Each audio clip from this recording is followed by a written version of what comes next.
troubling disparity showing one part of the population being hit harder than others.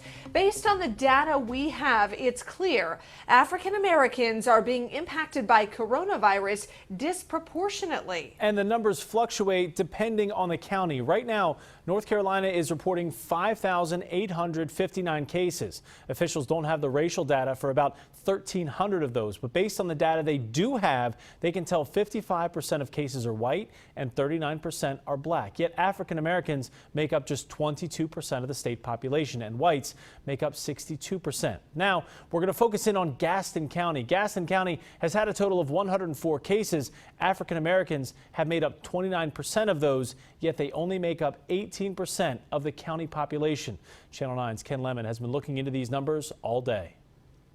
I bumped into Sidney White walking along Highland Street. The father of two has a car, but it's in the shop, and he knows COVID-19 is closing in. It's serious, and it's already starting up like close to home too. Just about half of the positive cases of COVID-19 are in Gastonia in the Crowders Mountain area.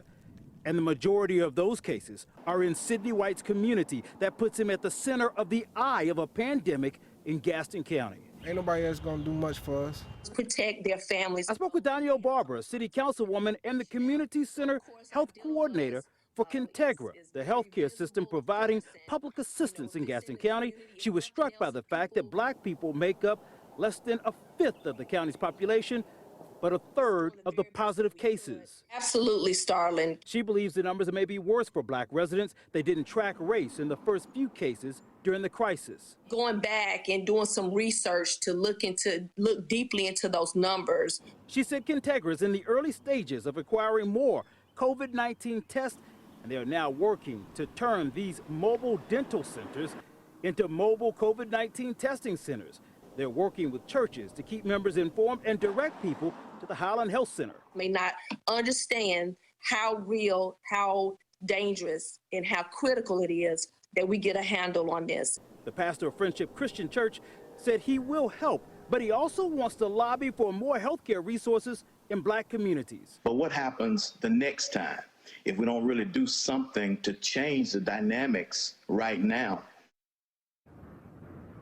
And he tells me that he wants to take this discussion to both local and to state leaders. He said that underlying conditions make black people more susceptible to COVID-19, and he wants to see more preventative measures put in place.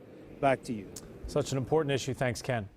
In Mecklenburg County, 50% of all coronavirus patients are African American. Because of this, there are now more testing sites in neighborhoods where more African American families live.